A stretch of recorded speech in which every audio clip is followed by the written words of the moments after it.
Greetings to all of you. Our today topic is transportation in plant. तो last video में हमने discuss किया था कि एनिमल्स के अंदर ट्रांसपोर्ट की ज़रूरत होती है, तो उनकी हाई एनर्जी नीड है, इसलिए उनको ट्रांसपोर्टेशन जो सिस्टम है उनका वेल डेवलप्ड होता है.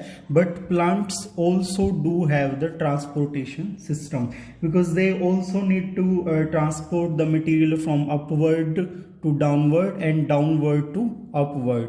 तो आप बचपन से सुनते आ रहे हो जाइलम एंड फ्लोएम प्रेजेंट होते हैं प्लांट्स के अंदर. तो xylem and phloem are conducting tissue of the plants. They will conduct the material from downward to upward and upward to the downward. तो ये मटेरियल का जो एक्सचेंज है ये कैसे होता है, क्यों होता है, उसकी रिक्वायरमेंट क्या है, वो सब हम इस टॉपिक में डिस्कस करेंगे. तो ट्रांसपोर्टेशन क्या होता है, एक चीज एक जगह पे अवेलेबल है लेकिन दूसरी जगह पे अवेलेबल नहीं है, लेकिन प्लांट के जितने भी पार्ट्स हैं उनकी ऑलमोस्ट नीड सेम होती है. सबको फूड चाहिए, सबको वाटर चाहिए, सबको ऑक्सीजन चाहिए. ट्रांसपोर्टेशन, तो किस तरीके से वो ट्रांसपोर्टेशन करते हैं वो हम यहाँ पे डिस्कस कर लेंगे. Plants transport system will move energy stored from energy and raw material from root. क्या है, जो एनर्जी स्टोर्ड है लीव्स के अंदर या फूड बना हुआ है उसको ट्रांसपोर्ट करने के लिए ट्रांसपोर्टेशन की जरूरत होती है. रूट्स के पास वाटर अवेलेबल है तो वाटर को पूरी बॉडी में सर्कुलेट करवाया जाएगा, वो आपका रूट के थ्रू होगा. और लीव्स क्या करती है, फूड बनाती है, तो वो फूड का ट्रांसपोर्टेशन करेंगे. One, the xylem move water and mineral obtain from soil. तो आप देख सकते हो कि जाइलम क्या करता है, वाटर और मिनरल जो उसको सोइल से मिलेंगे उनको वो ट्रांसपोर्ट करेगा. The other phloem transport product of photosynthesis. Photosynthesis में क्या है, फूड प्रिपरेशन होता है, तो फूड को जो मूव करवाने की बात कर रहे हैं, अगर ट्रांसपोर्टेशन की बात करें तो वो फ्लोएम करेगा. तो xylem and phloem are two conductive tissue of the plant. Plant के कंडक्टिंग टिश्यू है, ट्रांसपोर्टेशन में रोल प्ले करते हैं. जैसे हमारे अंदर वेसल्स थी, आर्टरीज एंड वेन थी, in the same way plant do have xylem and phloem. First of all we will discuss about the transportation of water, कि वाटर का ट्रांसपोर्टेशन कैसे होता है. In xylem tissue vessel and tracheid. Xylem जो है आपको पता है डिफरेंट टाइप, एक कॉम्प्लेक्स टिश्यू है और डिफरेंट टाइप के अलग अलग टाइप के जो टिश्यूज हैं उनसे वो मिलके बनता है. तो वेसल और ट्रैकिड क्या है, टाइप ऑफ जाइलम टिश्यू है जो जाइलम को बनाने में, उसके ट्रांसपोर्टेशन में इनकी हेल्प करता है. इसी तरीके से जाइलम फाइबर होते हैं और जाइलम पैरेन्काइमा. तो vessel, tracheid, xylem parenchyma and xylem fibre are the different type of tissues of xylem tissue. Of the root stem leaves are interconnected to form a continuous system of water conducting channel. water conducting का जो channel है वो ये बनाएंगे.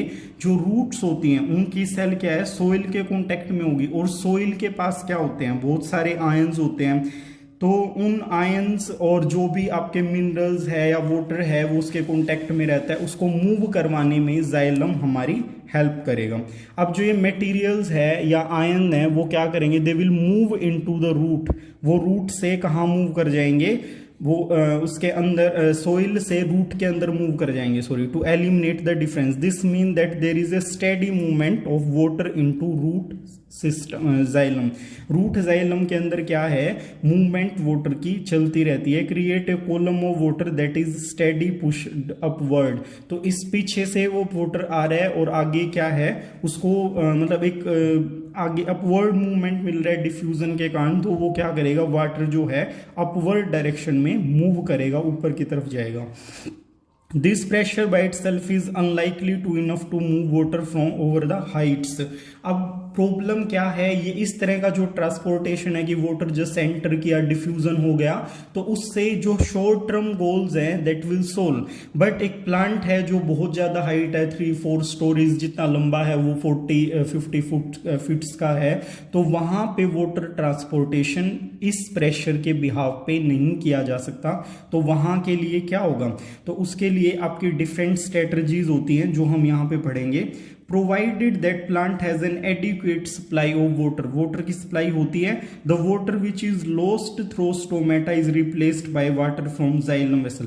अब अगर यहाँ पे बात करें इस डायग्राम को अगर हम ध्यान से देखें तो क्या होगा, डायग्राम के अंदर आप देख रहे हो कि इसके अंदर एक वेल डेवलप्ड रूट सिस्टम है इन द सोइल, सोइल के अंदर रूट सिस्टम है। ये ब्लैक आप जो एरोज है इनसे देख सकते हो, वाटर यहाँ पे प्रेजेंट है, ये वाटर रूट के अंदर एंटर करेगा, रूट हेयर्स के थ्रू एंटर करता है और वहां से जाइलम के अंदर पहुंच जाता है। जाइलम क्या है, डाउनवर्ड टू अपवर्ड ऐसे मूव कर रहे हैं, तो उनके अंदर क्या है, आपके अलग अलग फोर्सेस काम करेंगे। सबसे पहले डिफ्यूजन से वाटर एंटर कर जाएगा, तो पहला क्या केस बन जाता है यहाँ पे जो इसमें हेल्प करेगा वो है हमारा डिफ्यूजन।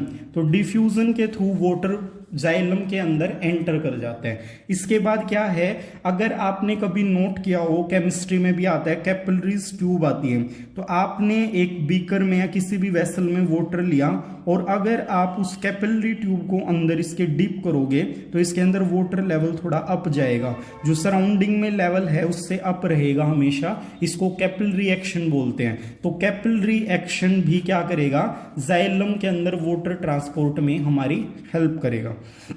इसके बाद दो तरह के फोर्स होते हैं, adhesive force and cohesive force. अपने आप से जो जुड़ने की क्षमता है, जैसे वाटर मॉलिक्यूल्स है, एक ये वाटर मॉलिक्यूल है, दूसरा ये है, तो ये एक दूसरे से जुड़े रहने की कोशिश करते हैं, that is known as addition force. और इनमें क्या है, ये वाटर मॉलिक्यूल जो हैं इस कैपिलरी ट्यूब के साथ स्टिक रहते हैं, चिपके हुए रहते हैं, इस फोर्स को बोलते हैं कोहेसिव। तो एडहेसिव और कोहेसिव जो फोर्सेस हैं वो क्या करेंगे, they will also participate in the process of transportation. अब जो मेन आता है दैट इज ट्रांसपीरेशनल पूल। आप सबने पढ़ा है ट्रांसपीरेशन क्या होता है, transpiration is the loss of water in the form of vapour through the stomata. Stomata के थ्रू जो वाटर वेपर्स आपके डिफ्यूज होते रहते हैं या हवा में चले जाते हैं, इवोपरेट होते रहते हैं, उसको ही हम ट्रांसपीरेशन बोलते हैं। इस ट्रांसपीरेशन की वजह से ट्रांसपीरेशनल पूल जो है वो क्रिएट होता है and that is the main reason of the water transportation in plant. इसकी वजह से ट्रांसपोर्टेशन सबसे ज्यादा होगा। अब इन सारे फोर्सेस की वजह से वाटर कुछ हाइट तक जाएगा। अब क्या है, स्टोमेटा, जो लीव्स के अंदर स्टोमेटा है, उससे क्या हो रहा है, वाटर आपका एयर के अंदर इवोपरेट हो रहा है। तो अब यहां पे अगर हम ब्रांचेस के थ्रू ऐसे कंसीडर कर लें कि ये वाटर मॉलिक्यूल्स स्टेम के थ्रू एंटर कर रहे हैं, तो आप क्या देख रहे हो, एक ये मॉलिक्यूल जो यहां से जाएगा, ये cohesive adhesive force transpiration pool की वजह से नेक्स्ट वाटर मॉलिक्यूल इसकी जगह ले लेगा, इसका नेक्स्ट ले लेगा, तो एक दूसरे से एडजेसेंट जो है ये एक दूसरे की जगह लेते रहते हैं। तो इससे क्या होगा, ट्रांसपीरेशनल सक्शन पूल क्रिएट होगा, खिंचाव महसूस होगा, मतलब स्टार्ट हो जाएगा। तो उस खिंचाव के कारण क्या है, जैसे जैसे वाटर मॉलिक्यूल ऊपर से लॉस हो रहे हैं, नीचे से एंटर करते जा रहे हैं, तो ये क्या हो गया, इस प्रेशर के कारण पूरे जो भी वाटर मतलब यहाँ पे सराउंडिंग में जितने भी पार्ट्स हैं, जाइलम पैरेन्काइमा, उनको वाटर ट्रांसपोर्ट कर देगा। ये इसके अंदर से होके ऐसे जा रहा है, इसलिए प्लांट की जो ईच एंड एवरी सेल है that will get the water and mineral, water और मिनरल उसको दोनों मिल जाएंगे। तो इसमें क्या है, ये चार फोर्सेस है, मेन इसमें है ट्रांसपीरेशनल पूल, ये वाटर ट्रांसपोर्टेशन में प्लांट की हेल्प करता है। तो जाइलम पैरेन्काइमा क्या करेगा, वो पेरीफ्री में, साइड में जो वाटर चाहिए वहां से वो ऐसे रिलीज करवाता रहेगा और उसमें हमारी हेल्प करेगा। अब ये जो हम बोल रहे हैं जाइलम क्या करेगा, वाटर प्लस मिनरल्स, इनका ट्रांसपोर्टेशन करेगा। वाटर और मिनरल को बोलते हैं ट्रांसपोर्टेशन सैप, तो इन दोनों को मिला के सैप बोला जाता है। कहीं पे आपको कोई वर्ड मिल जाए तो कंफ्यूज नहीं होना, इसलिए मैं आपको बता रहा हूं। तो इस तरीके से वाटर का ट्रांसपोर्टेशन प्लांट के अंदर कैरी आउट होता है। Transportation of food in the plants, तो प्लांट्स के अंदर क्या होता है आपको पता है, site of photosynthesis are leaves या और ग्रीन पार्ट्स। तो ग्रीन पार्ट या लीव्स जो फूड प्रिपेयर करेंगी वो उनके अंदर ही कन्फाइंड रहता है, बट उससे प्लांट का पर्पस सोल्व नहीं होगा, because each and every cell of the plant is in need of food. So that's why we have to, or plants have to transport the food from leaf to each and every part of the plant. पूरे plant के जितने भी parts हैं उनको food चाहिए, इसलिए leaves से food को ट्रांसफर करना पड़ेगा. अब कई बार कुछ प्लांट्स होते हैं, कुछ सीजन हैं, उनके अंदर क्या होता है, कोई सनलाइट नहीं आ रही है या लीव्स अवेलेबल नहीं है, सारे पत्ते झड़ गए हैं, तो उस केस में क्या होगा, प्लांट की लीव्स के पास भी फूड नहीं होगा. तो तब फूड रिक्वायरमेंट कैसे पूरी होंगी. तो आप सबको पता है, जैसे हम फास्टिंग पे जाते हैं, फास्ट करते हैं तो हमारी बॉडी में स्टोर्ड फूड यूज होता है. इन the same way plant also store the extra food, and in those adverse condition that stored food will be used for the to survive, for the survival. उनके survival के लिए वो stored food जो है उसको use किया जाएगा. तो वो स्टोर्ड फूड क्या होगा, अब क्या सिचुएशन होगी, आपका जो स्टोर्ड पार्ट है उनसे फूड को कहां लेके जाना पड़ेगा, लीव्स की साइड लेके जाना पड़ेगा. तो आपने देखा था जाइलम के अंदर फ्लो जो है वो डाउनवर्ड टू अपवर्ड हो रहा था. It mean xylem is unidirectional, but phloem is bidirectional, downward to upward and upward to downward. दोनों डायरेक्शन में फ्लोएम क्या करेगा, मूव करेगा. जहां पे फूड अवेलेबल है ह्यूज अमाउंट में, that will be known as source, और जहां पे फूड का ट्रांसफर करना है that is known as sink. तो source to sink and sink to source. Like sucrose is transferred into phloem tissue using energy from ATP. अब क्या होगा, जो फूड मटेरियल लीव्स के अंदर प्रेजेंट है वो आपका कहां एंटर करवाना है, सबसे पहले हमें फ्लोएम के अंदर एंटर करवाना है.